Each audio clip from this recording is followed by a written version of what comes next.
उम्मीद करता हूँ आप सब खैरियत से होंगे।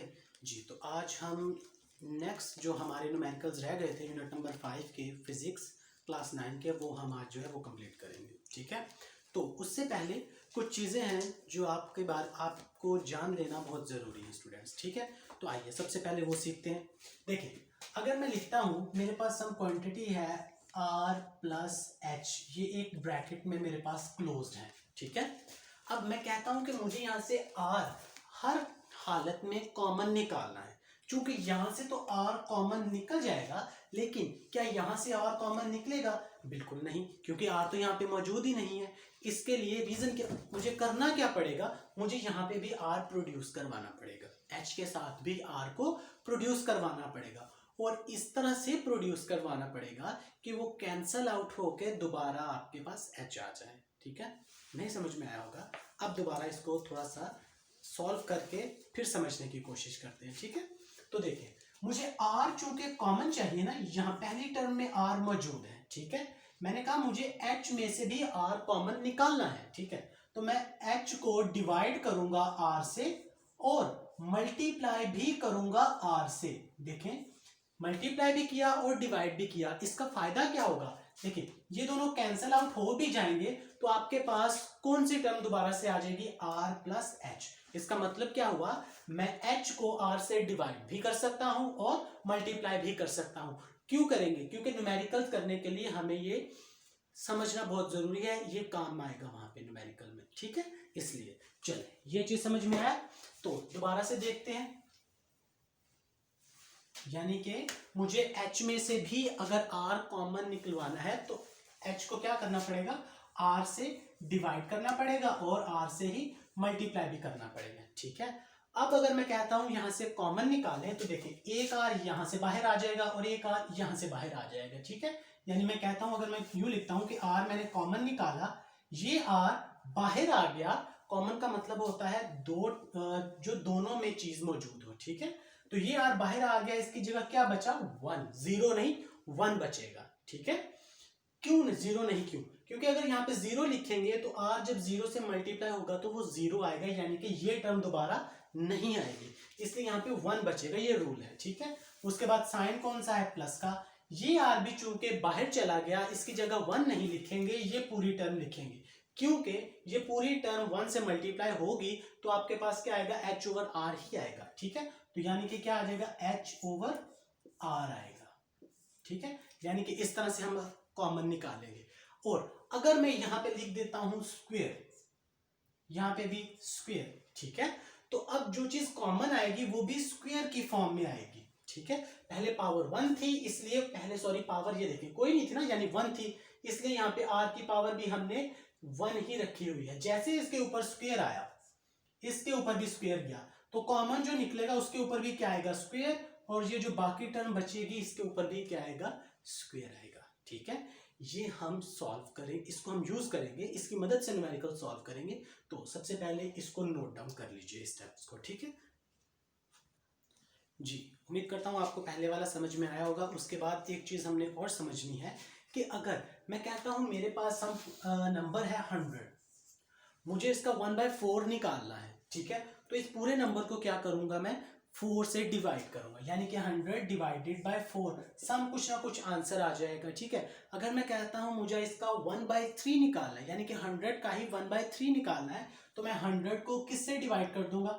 3 से कर दूंगा। सेम इसी तरह जो भी आपको कहा गया होगा, यानी कि 1/समथिंग किसी नंबर का निकालना है, तो आपने उस नंबर को, जो नंबर आपको कहा गया होगा, उससे डिवाइड करना है। ठीक है, यानी कि अगर मैं कहता हूं कि g का मुझे 1/4 चाहिए, तो g को मुझे किससे डिवाइड करना पड़ेगा? 4 से। अगर मैं कहता हूं g का मुझे 2 चाहिए, 1/2 चाहिए, तो इसको किससे डिवाइड करना पड़ेगा? मुझे 2 से। ठीक है, ये क्यों करना पड़ेगा? क्योंकि हम लोग न्यूमेरिकल सॉल्व करते करते सम पॉइंट्स, ये g की वैल्यू कहां पे? अर्थ पे होती है। ठीक है, लेकिन सम टाइम हमें एल्टीट्यूड यानी हाइट पर भी जाना पड़ता है। ठीक है, तो उसके अकॉर्डिंग चेंज होती रहती है। ठीक है, इस कॉन्सेप्ट को भी समझने की कोशिश कीजिए जी। तो आइए हम स्टार्ट करते हैं 5.8 न्यूमेरिकल, उसकी स्टेटमेंट पढ़ते हैं और 1 बाय 1 समझने की कोशिश करते हैं कि क्या चीज हमने फाइंड करनी है। ठीक है, देखिए, एट व्हाट एल्टीट्यूड यानी कि altitude means height, some height, ठीक है। तो सबसे पहले कह रहा है कि व्हाट एल्टीट्यूड, ठीक है, यानी कि हमने जो चीज फाइंड करनी है वो क्या है आपके पास h, हाइट को हम h से डिनोट करते हैं, ये चीज आपने फाइंड करनी है, ठीक है। The value of g would become 1/4 than on this surface of the earth, ठीक है, यानी कि कितनी हाइट पर g की वैल्यू जो है वो 1/4 हो जाती है अर्थ के सरफेस के ऊपर, ठीक है। तो ये चीज हमने फाइंड करना है, इसमें हमें कोई वैल्यू नहीं गिवन, ठीक है। तो नॉर्मली हम लोग जानते हैं कि जी का फॉर्मूला हमारे पास क्या होता है सम हाइट पे। ये जी का फॉर्मूला मैंने सम पॉइंट्स सॉरी वैल्यूज और फॉर्मूलाज लिखे हुए हैं, बताता चलूंगा साथ में। ये जी का फॉर्मूला है on the surface of earth, और ये है सम एल्टीट्यूड यानी कि हाइट के ऊपर फाइंड करने के लिए, ठीक है। तो हम लोग कौन सा यूज करेंगे, ये वाला, ठीक है, क्योंकि उसने कहा है व्हाट एल्टीट्यूड, क्योंकि हमने हाइट फाइंड करनी है, इसमें तो कहीं एच का जिक्र भी नहीं है लेकिन इसमें मौजूद है, ठीक है। तो ये पॉइंट्स हम यूज करेंगे, ठीक है। तो हम न्यूमेरिकल इसकी वैल्यू देखते हैं, क्या है हमारे पास, जी एच लिख भी सकते हैं, नहीं भी लिखना चाहे तो कोई फर्क नहीं पड़ेगा, ठीक है। तो G इज इक्वल टू क्या है, कैपिटल G एम ई यानी कि mass of earth over R plus H whole का स्क्वायर है, ठीक है। अब उसने कहा था 1/4 यानी 1/4 ऑफ जी, ठीक है, यानी कि 1/4 ऑफ जी, ठीक है। इसको आप नाम दे दें 1 का। आप क्या लिखेंगे, 1/4 फाइंड करना है ना, तो g को आप डिवाइड करेंगे, वैसे उसने गिवन है, यहाँ पे लिखने की जरूरत नहीं है क्योंकि वो पहले से ही गिवन है, आपने 1/4 करना है, ठीक है। तो 4 से डिवाइड करेंगे और यहाँ पे क्या आ जाएगा आपके पास, जी एम ई यानी mass of earth over R plus H whole का स्क्वायर। अब पुराने उसके ऊपर आ जाते हैं, मैंने आपको सिखाया था अगर मुझे यहाँ से आर कॉमन निकालना है तो बोथ साइड्स पे क्या करना पड़ेगा, आर से मल्टीप्लाई करना पड़ेगा। तो सेम इसी के आगे हम लोग करते हैं कॉरस्पॉन्डिंग इसके, यानी कि g ओवर 4 किसके इक्वल हो जाएगा आपके पास, g एम ई ओवर में क्या आएगा आपके पास, r plus h over r multiply r, और इस सब का क्या आ जाएगा आपके पास, स्क्वायर आ जाएगा, ठीक है। अब उससे नीचे आते हैं g, तो यहां पे आएगा आपके पास g/4 is equal to capital G mass of earth over, अब देखें r है और साथ में क्या है, स्क्वायर, तो क्या चीज कॉमन आएगी आपके पास, आर स्क्वायर। यहां से आर स्क्वायर कॉमन आ गया तो क्या बचा आपके पास, 1, फिर से बताता चलो 0 नहीं बचेगा, ठीक है। प्लस में यहां से ये वाला आर स्क्वायर बाहर चला गया और ये वाली टर्म वैसे की वैसे ही आ गई, एच ओवर आर होल का स्क्वायर आ गया, ठीक है। यहां तक क्लियर है। अब इसके नेक्स्ट करते हैं, क्योंकि मेरे पास जगह कम है, थोड़ी सी जगह और बना जी। तो अब देखें ये कॉमन भी हमने निकाल लिया, जगह कम थी इसलिए मुझे वीडियो को पॉज करना पड़ा और थोड़ी सी जगह बनानी पड़ी, ठीक है। अब हम देखें, हम लोग इस टर्म को यानी कि इन टर्म्स को एक ही फॉर्म में यानी कि सेपरेट लिखेंगे और इस टर्म को सेपरेट लिखेंगे, ठीक है। तो देखिए कैसे लिखेंगे, क्या हो जाएगा, g/4 is equal to G M E. देखिए आप ये g बटे के नीचे भी लिख, ऊपर भी लिख लें, कोई फर्क नहीं पड़ेगा, यानी कि लाजमी नहीं कि एम ई के नीचे ही ओवर में लिखना है। मैं यहाँ पे यूं लिख देता हूं, ओवर में क्या है आपके पास, r का स्क्वायर है, साथ मल्टीप्लाई क्या हो रहा है, ये पार्ट अब अलहदा हो गया इससे, ठीक है। चूंकि ये ओवर की फॉर्म में था तो कैसे लिखा जाएगा, 1/1 plus H over R whole का स्क्वायर, ठीक है।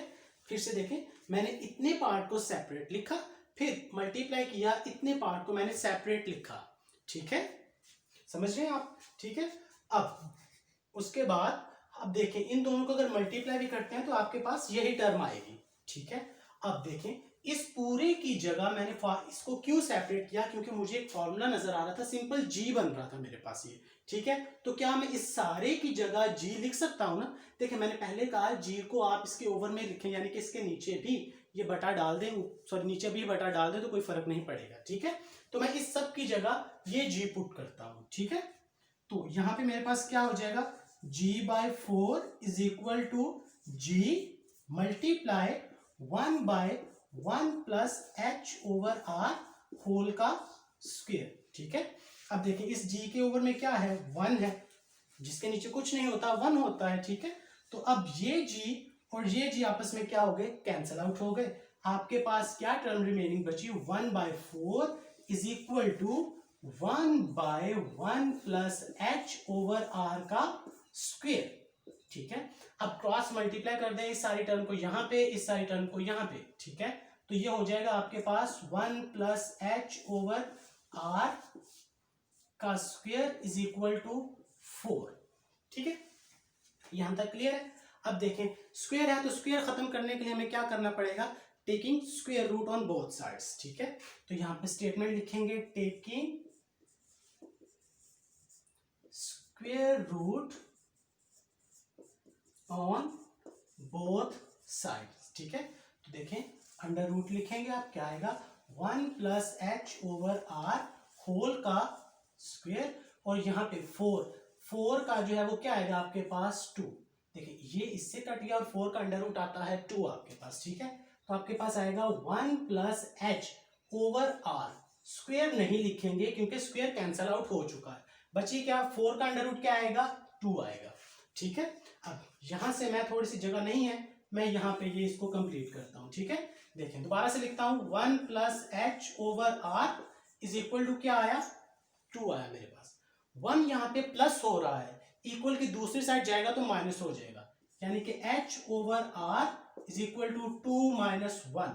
तो h over r is equal to क्या आया 1, और r यहाँ पे डिवाइड हो रहा है 1 के साथ जाएगा तो मल्टीप्लाई हो जाएगा, h is equal to 1r जी। तो हाइट आपकी कितनी आई 1 रेडियस। ठीक है, यानी कि 1 रेडियस ऑफ अर्थ। ठीक है, तो यही आपका आंसर था, यही चीज आपने प्रूफ करनी थी। ठीक है।